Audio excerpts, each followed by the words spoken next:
رشتہ بھیجنے سے پہلے معاملات یا کسی کے حالات پتہ کرنا انشاءاللہ عزیز وہ گناہ میں شامل نہیں ہوگا۔ السلام علیکم۔ وعلیکم السلام۔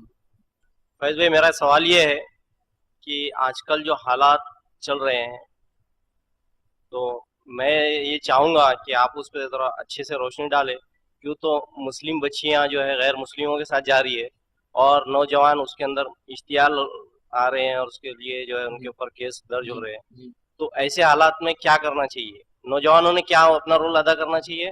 اور بچیوں کو بھی تاکید کیجیے آپ کی، وہ اپنا ان کے ساتھ اگر غیر مسلم کے ساتھ وہ نکاح کرتی ہے یا شادی کرتی ہے تو اس کا آخرت میں اور دنیا میں کیا ہوتا ہے؟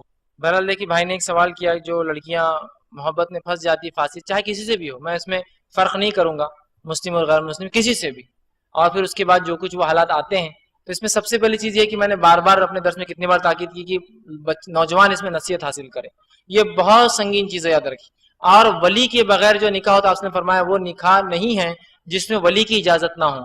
تو اگر لڑکی شادی کرتی ہے کسی سے بھی بھاگ کر، کوئی بھی ہو مسلم ہو غیر مسلم، اگر بھاگ کر شادی کرتی ہے اس کا ولی اگر راضی نہیں ہے تو وہ نکاح نہیں ہوتا، یاد رکھیے۔ آپ نے فرمایا جو خاتون بغیر ولی کے نکاح کرے اس نے زنا کیا اور کوئی عورت کسی عورت کو نکاح میں نہ دے، مطلب اس کی عورت ولی نہیں بن سکتی۔